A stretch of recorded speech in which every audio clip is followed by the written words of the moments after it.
The market was dark and filled with smoke and strange smells and loud voices from every side as Rian walked slowly through the narrow paths, between tents and metal stalls carrying things that looked alive and things that were already dead, but still warm and moving and twitching in strange ways that made his stomach turn and his eyes look away. Because he had seen a lot in his travels, but something about this place was different and heavy, and made his steps slower and his chest tight, like someone was watching from the shadows and waiting for something to happen. He had been on this mining moon for only a few hours and already spent most of his credits on fuel and parts for his old ship, and now he was just looking for a place to rest or maybe find something cheap to eat or trade. But then he heard a sound that stopped him in his tracks. A soft sound like a whimper, but also like a purr, broken and full of pain and confusion and fear.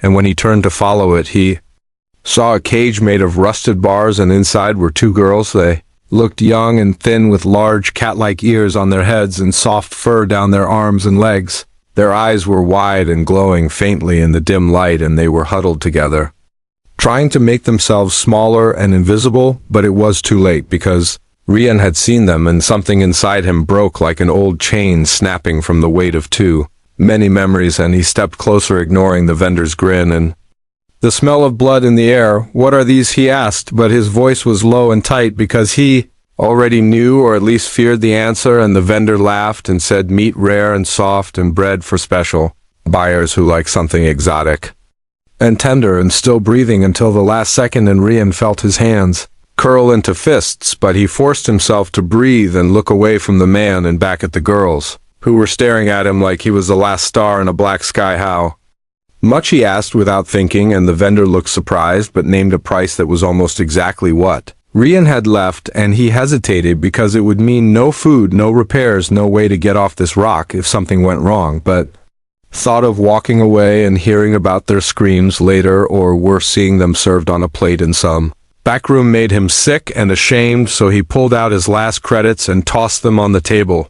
The vendor grinned wider and opened the cage door, and the girls didn't move at first, frozen in fear and confusion, until Rian knelt down and held out his hand, slow and careful, and said, "It's okay, come with me. I won't hurt you." And after a long silent moment, the older girl moved, first pulling the younger one with her, and they stepped out of the cage into the dusty light and followed him without a word as he turned and walked away from the market and its noise and its smoke and its ghost. Back at his ship, he cleaned a small room and placed soft blankets and water and a bit of food on the table, then stepped back and let them enter without touching or talking too much, because they were scared and tired and shaking in ways that made his chest ache like an old wound opening again. And he remembered his sister and her eyes before she vanished into a place just like this one long ago. He sat outside the room near the door, watching the corridor and listening to the silence broken only by the hum of the ship's systems and the soft sound of someone crying, or maybe just breathing too hard, trying not to cry. And he stayed there for hours until his eyes closed and sleep took him like a slow wave, pulling him under into memories and nightmares of fire and chains and cages and loss. When he woke up, the door was open and one of the girls was gone, and his heart jumped into his throat as he stood and looked around the ship, his steps fast and uneven. And then he found her near the airlock, holding something sharp and shiny in her hand, her eyes cold and empty and her ears flat against her head. And she looked at him and said in broken human words, "We are made to die, not live. You should have left us." Rian didn't move. He just looked at her and said softly, "Maybe I was made to save someone this time and not fail again, and maybe you are more than what they made you. Maybe you are someone who can choose." And the blade shook in her hand and her lips trembled, and she dropped the knife and fell to her knees, and he walked forward and picked her up like a whisper and carried her back to the room and didn't say a word, because some stories don't need words, just choices made in silence that echo louder than any scream or gunshot ever could. Rian sat in the pilot chair watching the stars pass slowly outside the window, while his mind stayed behind in the small room where the two alien girls were resting on the thin blankets he had laid out on the cold floor with his last bit of kindness and food. And the silence in the ship felt heavy like a weight on his shoulders, pulling him down into memories he didn't want to see but couldn't forget either. And every time he closed his eyes, he saw the look in her eyes as she held that sharp piece of metal near the airlock, and the way her voice cracked when she said they were not meant to live. He stood up slowly and walked back to the room where the girls were now curled up together like two stray animals hiding from thunder and fear, and the younger one with the golden eyes was staring at the wall, while the older one with the soft gray fur was tracing patterns in the blanket, with one finger like she was drawing something only she could understand. And Rian leaned against the doorframe, not saying anything, just waiting until they looked at him with that same mix of fear and confusion and something else that felt like hope struggling to grow in a dark place. He stepped in slowly and placed a small cup of water near them and motioned gently for them to drink without pushing, without speaking, and after a moment the younger girl reached forward and sipped it, carefully like she was expecting it to vanish or hurt her, and then passed it to her sister, who drank a little more and gave him a nod so tiny it almost didn't happen, but he saw it, and it meant more than anything spoken could have in that moment, and he smiled. Just a little, because maybe, just maybe, he had done something right for once. He sat down across the room and opened a small screen showing a few images of Earth and its forests and blue oceans and tall cities, and the girls watched without blinking, their ears twitching slightly as he spoke in a soft voice, telling them stories of his world of animals with soft fur and people who fought for freedom and children who laughed and ran through the rain without fear. And as he spoke, he saw something shift in their eyes, like a door opening just a little, letting in a sliver of light where before there had been only shadow. After a long while the older girl finally spoke in broken words, her voice rough and unsure like it had not been used in years, and she said, "My name is Sari and the little one is Loom, and we were taken when we were small from tanks where we grew and trained and waited for masters who never came, only traders with cold hands and sharp tools." And she paused as Loom leaned against her shoulder, closing her eyes as if the words made her tired, and sat at the same time. And Rian nodded slowly, feeling his chest tighten again with anger and sorrow. He asked gently if they had always been together, and Sari nodded, saying, "We are from same batch, sisters, not by blood but by survival and pain and silence, and when we were marked for sale we made a promise to stay together or not at all." And Rian felt a lump in his throat, because he knew promises like that and how hard they were to keep when the world tried to tear you apart again and again, until nothing was left but scars and ashes. He told them they were safe now, and that he would not let anyone take them again. And Sari looked at him with eyes that had seen too much and said, "We are not pets. We were made in labs mixed with codes and instincts and strange genes, and we are not like humans, not like others. We are something in between, and the ones who made us are still watching, maybe tracking, maybe waiting to take us back." And Rian said, "Then we will make sure they never find you, not ever again." He stood and walked to the main console, scanning for any strange signals or trackers, and after a while he found something faint hidden deep inside the ship's communication system, a pulse repeating every few minutes, and he knew instantly what it was and cursed under his breath, because it meant someone out there knew what he had done and where they were going, and maybe even who he had with him, and that was something he could not allow to continue. He reached out to an old friend, a hacker named Sol, who lived in the Edge systems and owed him a favor from long ago, and Sol picked up with a grin, asking what kind of trouble Rian had found this time, and Rian told him everything in short, careful words, and Sol listened in silence, then said, "Meet me at the drift belt. I'll erase them from every system in the quadrant, but it won't come cheap." And Rian said, "I have nothing left, but I'll find a way to pay you. Just help me keep them free." As the call ended, a quiet alarm blinked on the screen and a red symbol pulsed like a heartbeat, and Rian stared at it with cold eyes, knowing what it meant, and whispered to himself, "We just became targets and the hunt has begun." The stars outside the ship stretched like white rivers across the dark sky as Rian sat beside the control panel, trying to stay calm while his mind raced with questions and fear and thoughts he could not push away no matter how hard he tried, because now he knew they were being watched and followed, and whoever wanted the girls back was powerful and patient and very close, and that made every second feel like a countdown to something terrible. Inside the quiet room, Sari sat with her back against the wall, holding Loom close, who had finally fallen asleep, her small body curled like a kitten, breathing slowly with one hand clutched around a piece of Rian's old jacket like it was something safe and soft and warm. And Sari looked at the shadows in the corners of the room like she expected them to move or speak or turn into hands, reaching out to take them again, and her ears flicked with every creak of the ship and every faint noise from the engines or the control room. Rian entered with slow steps, carrying a small device, and placed it gently on the floor, and Sari looked at it with sharp eyes, then at him with a question on her face, and he nodded, saying it will stop signals. No one can track you now, not even those who made you. And the fear in her eyes lessened but did not disappear, and she asked softly, why would you risk this for us? And Rian sat beside her without answering right away, because the truth was hard to say, and even harder to understand after a long moment. He looked at her and said, when I was small, I had a sister. Her name was Mina. She was taken from me by people who did not care about life, only profit and science and control, and I searched and begged and fought. But I never found her, and I never forgave myself for not saving her. So when I saw you and Loom in that cage, something inside me said, not again, never again. And Sari listened in silence, her eyes shining with something close to tears, but she did not cry. Instead, she nodded once, slowly, like she understood more than words could explain. Then she took a breath and told him what he had not yet dared to ask, the truth behind their lives and their bodies and their fear. And she said, we were made, not born in glass tanks with wires and codes and voices that taught us pain and silence before anything else, and we were shaped from different pieces: cat DNA, alien DNA, human DNA, all mixed and changed and perfected for reasons no one ever explained to us. And when we were young, they tested us like weapons, not children, and made us stronger, faster, quieter, until they said we were ready. But we were not ready, not for what came next, not for the buyers who came to look at us like things, not people. And one day one of us cried when they took our sister, and they said we were broken and sold us as meat for parts, for fun, for fear.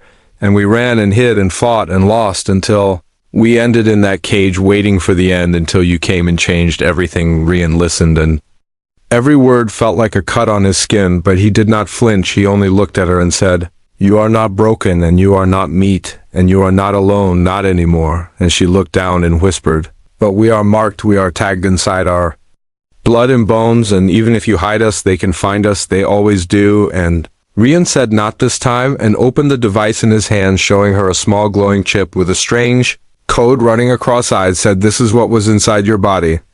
I scanned it and pulled it out with a field tool while you slept, and now it's dead and erased. And you are free from the network, at least for now. And she stared at the chip for a long time, then reached out and crushed it under her heel without saying a word, and something about that small act made her stand taller and breathe deeper, like a chain had been broken around her soul. But just as Rian stood to leave, a voice crackled through the ship's system, a low, distorted sound that made every light flicker in Sari's ears, flatten against her head. And the voice said, we know what you took, we know where you are, and we are coming to collect what belongs to us. And then the signal vanished, leaving only silence and the slow hum of warning lights that turned the walls red. And Rian stared at the screen, then at Sari, and said, we have to run now. He rushed to the cockpit and started the engine sequence, while alarms echoed softly through the halls, and Sari gently woke Loom, holding her close and whispering safe words in a voice that shook only a little. And when they reached the front cabin, Rian looked back at them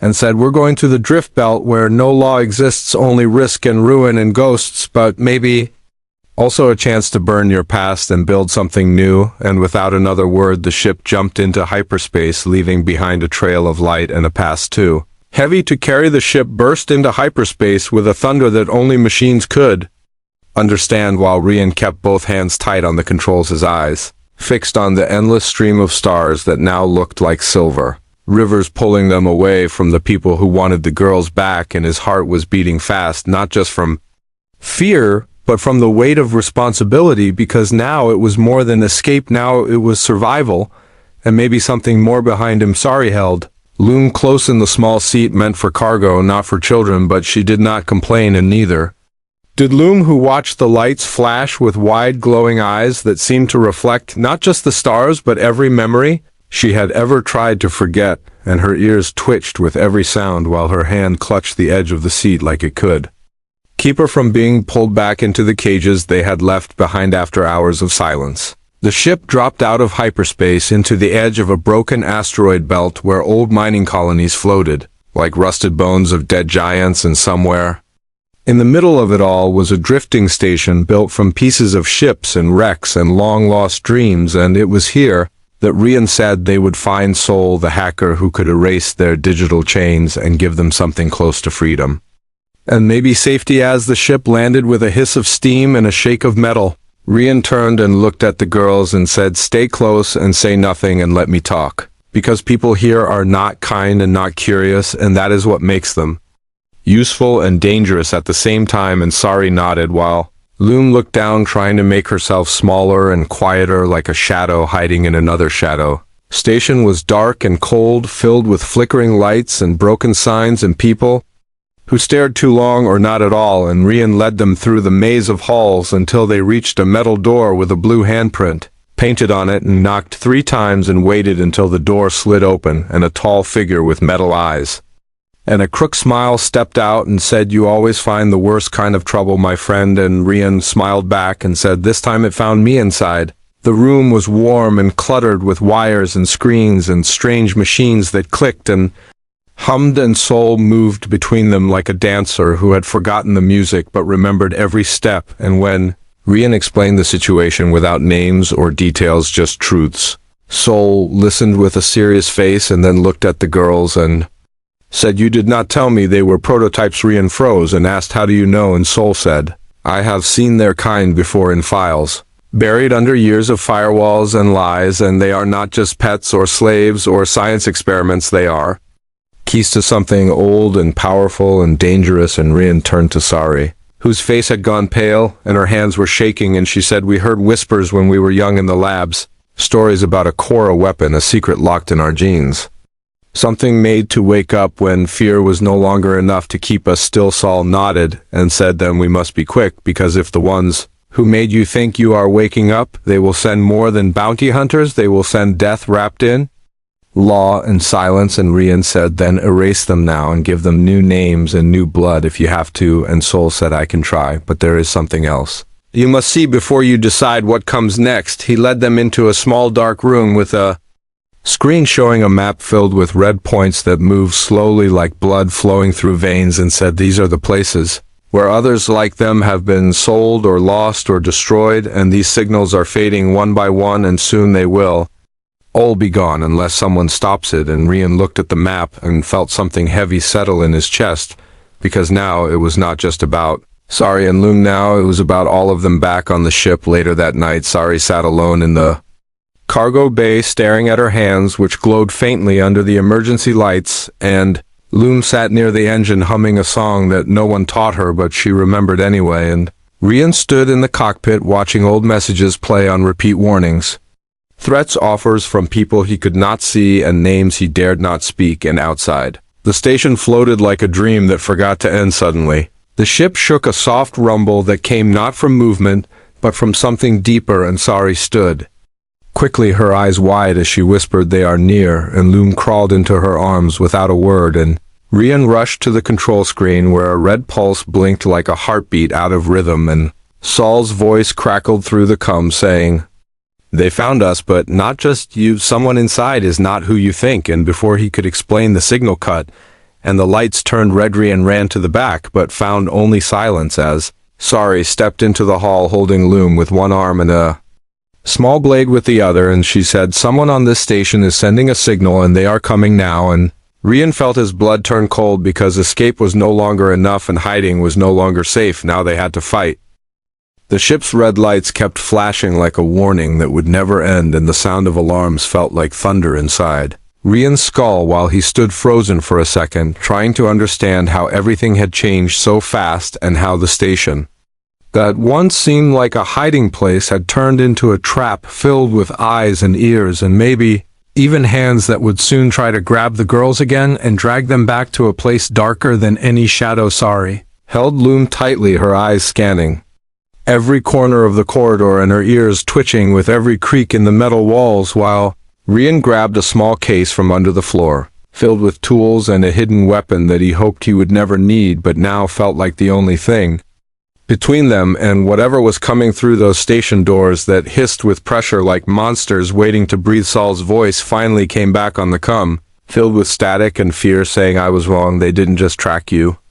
They tracked me too, and someone on the station sent them your location before you landed, which means they're already inside and maybe dressed like workers or guards or just people who don't care, who dies as long as they get paid. And Rian replied, where do we go now? And Sol said, there's a cargo elevator on level 7 that leads to an old tunnel. You can use it to escape. But you have to move now because once they seal the doors, there's no way out without wasting another breath.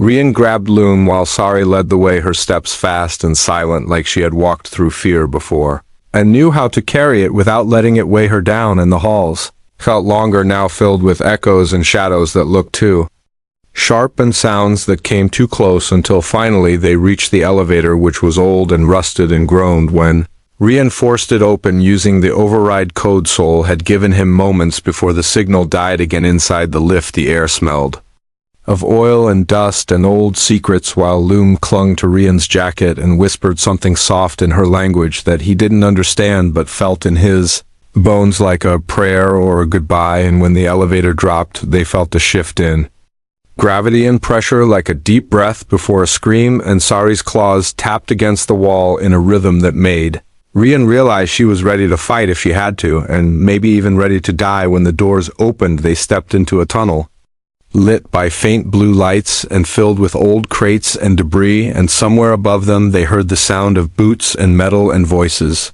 speaking in a language Rian had only heard once before when he listened to a mercenary transmission about high-value targets and clean removals. And something inside him snapped, because now the girls were targets and he was no longer just a smuggler or a pilot or a man trying to do the right thing. He was a protector, and protectors don't run without. Drawing a line first at the end of the tunnel was a locked hatch with a control panel that blinked like it was sleeping, and Rian worked quickly while Sari stood behind him watching the shadows with glowing eyes, and Loom crouched low, her hand resting on the floor as if listening to vibrations. And then she said, they are here, and Rian turned just in time to see the first of them drop from the ceiling, a tall figure wrapped in black armor with a gun that looked like it could burn through steel, and behind him came two more, faster than the wind and silent as ghosts. Rian pulled his weapon and fired a blast that hit the first one in the chest, throwing him back into the wall, while Sari leaped forward with a scream that was not human, not soft and not afraid, and her claws tore into the second one like lightning through paper. And Loon screamed too, not with fear but with power, a pulse that knocked the third enemy off his feet and made the tunnel lights flicker and die for a second that felt like forever. In the darkness, Rian forced the hatch open and shouted, go now, and Sari grabbed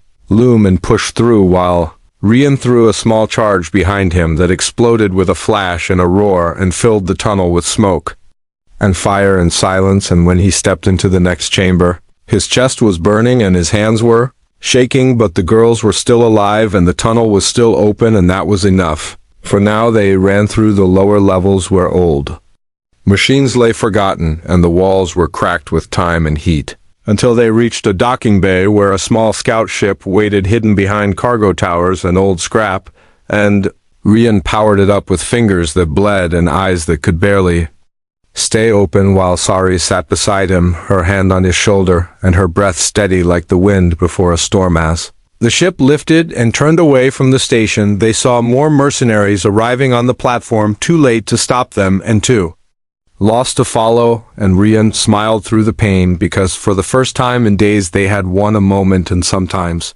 a moment is enough to keep going. And he said softly to himself, we fight now, not just for survival, but for every girl still in a cage and every voice still afraid to speak. And Sari nodded, because she understood they were no longer just running, they were rising. The small scout ship flew through the empty stretch of space with no name and no light except the dim glow from broken stars, while Rian leaned forward, gripping the controls with hands that would not stop shaking, because the fight in the tunnel had taken more from him than blood and breath. It had taken a piece of his fear and turned it into fire that burned hotter than before. Now all he could think about was what came next and how little time they had left. Sari sat near him with Loom curled up against her chest, both of them silent and alert, their ears twitching every few minutes as if they could still hear the echo of boots and gunfire chasing them through the darkness. And Rian looked at them with eyes that had seen too much in too little time, and he knew, without speaking, that he could not go back to the life he once had not. Now, not ever, because something inside him had changed the moment he saw those girls in a cage. They landed on a rogue moon hidden behind a gas giant with a cold surface and a station, buried under layers of rock and scrap, and Sol was already there, waiting in the hangar with a serious look that told Rian something was wrong before he even said a word. And when Rian stepped out holding Loom in one arm, while Sari followed close behind, Sol said, "We have a problem and you're not going to like it." And Rian said, "I already don't like anything anymore, so tell me fast." Sol led them through the narrow halls filled with screens and wires and faces that didn't smile and doors that didn't open, and finally stopped in a room where a large display showed a map full of red lines and blinking dots, and Sol pointed to one near the center and said, "That's you and those three moving in from the edge are hunter ships from the Syndicate, and they know who you are now, and they're not just after the girls, they're after everything you know, and everyone helping you, including Marianne." Stared at the map with tired eyes and asked how they found us, and Sol hesitated before saying, "Someone on your ship sent a signal, someone who gave them your location and maybe even told them about the escape route and the tunnel and the scout ship." And Rian looked at Sari, whose eyes narrowed, and then at Loom, who shook her head quickly and whispered no, and Rian said, "I believe her," and Sol said, "I believe her too, but I don't believe everyone else who walked with you in that last station." Before anyone could speak, the lights flickered, and the walls shook with a low rumble that came from deep underground, and Sol cursed it under his breath as an alarm blared through the station, and red lights filled the halls, and a voice shouted, "Breach in Sector 4, and Rian grabbed his weapon without thinking, while Sari pulled Loom behind her, and Sol yelled, "They're here faster than I thought, and angrier than I feared, and you need to get out now." They ran through the station with smoke rising from the vents and fire spreading through the walls, and people shouting and fighting and dying all around them, while the Syndicate troops pushed in like a wave of steel and death, and Rian fired back with every shot he had left, while Sari used her claws to protect Loom, who cried but kept moving her feet, never stopping, not once, not even when the roof cracked and metal rained down around them. In the middle of the chaos, someone stepped in front of Rian. A face he recognized, a worker from the station, someone who smiled too much and asked too many questions, and now held a small device glowing bright and hot. And the man smiled and said, "I sold you for a price no one else would pay." And Rian shot him without a word, because betrayal did not deserve a warning or a reason. Not here. Not now. Not ever. They reached the hangar again, but their ship was burning, its wings melting under fire and its core leaking steam, and Rian knew it would never fly again. And he turned to Sol, who ran up holding a small key, and said, "Take the crawler. It's old and slow, but it runs, and it's yours now." And Rian nodded once before leading the girls to the crawler, hidden under a pile of scrap, while explosions tore through the roof and flames painted the sky red inside. The crawler was dark and cold, but safe for now, and as they sped away from the burning station, Sari looked back and said in a voice filled with quiet rage, "We will never be cages again." And Loom whispered something soft in her language, a promise or a memory or a dream, and Rian said, "We lost today, but we are not finished, not yet, because we are still breathing. And as long as we breathe, we can fight." They drove into the frozen mountains of the rogue moon, leaving behind the fire and the smoke and the dead and the broken, and somewhere deep in that silence, Rian realized that running was over and hiding was done, and the next step would not be escape or survival or silence, it would be war. The crawler moved slowly through the frozen hills of the rogue moon, its wheels grinding against the cracked ice and sharp rocks, while the wind howled like a ghost that had forgotten its own name. And Rian kept both hands on the controls, even though they were numb from the cold and sore from the fight, and his eyes stayed fixed on the horizon, where no sun rose and no stars dared shine. And behind him, Sari sat with Loom pressed close, both of them wrapped in old thermal blankets that smelled of oil and metal and hope. They had no destination, only direction, and that was enough for now, because survival no longer meant running, it meant rebuilding, it meant choosing who they wanted to be, not who others had made them. And as the crawler climbed the edge of a black cliff, Rian saw something in the distance, a small cave glowing with faint blue light, and he turned the crawler toward it. without saying a word, and when they stopped he climbed out first, testing the ground before calling for the girls to follow, and they moved together like a pack, silent and strong and scarred inside. The cave they found, an old shelter left behind by forgotten miners, its walls cracked and its systems weak but still alive, and Rian worked quickly fixing the heat and light while Sari helped Loom find food in the storage boxes, filled with long expired rations that still tasted better than fear. And when the lights finally flickered on, Rian looked around at the tiny space and said, "This is home for now," and Sari nodded, her eyes tired but steady and her voice soft as she said, "Then let us make it ours." That night, as the storm raged outside and the walls shook with the cry of the wind, Rian sat by the old heater, his hands open near the small flame, while Sari told stories in a language he barely understood, and Loom curled beside him, drawing lines on the floor with her fingers, shapes that looked like stars or paths or maybe names. And when Rian asked her what they meant, she whispered, "New name, new us, new life," and he smiled, because she had spoken more in those few words than any speech ever could. In the days that followed, they cleaned the shelter and repaired the broken systems, and found strength in the small things like warm food and soft sleep and laughter that came without warning. And one evening, Sari looked at Rian and asked, "What will we do when they come again?" And Rian said, "They will come and we will be ready." And Sari said, "Then we need more than weapons, we need others." And Rian nodded, because he had been thinking the same, and he opened his old cum unit and sent a signal out into the void, a message that said, "We are alive, we are free, we will fight." Weeks passed, and the cave became a base, and the shelter became a home, and slowly others began to answer the signal. People who had nothing left to lose, people who had escaped cages or lost families or seen the truth behind the syndicate, and they came in small ships and broken pods, carrying scars and stories and eyes that burned with the same fire, and Rian welcomed each one with open arms and quiet strength. And soon the cave was filled with voices and hands and plans. They built a ship together, piece by piece, using parts from wrecks and stolen tech and old designs that had been buried in the past, and Sari named it the Stray Light, and everyone agreed because it carried them all. It carried the lost and the broken and the ones who had been forgotten. And when it was done, they stood beneath its wings and swore an oath, not of war or blood, but of purpose. They would find the others.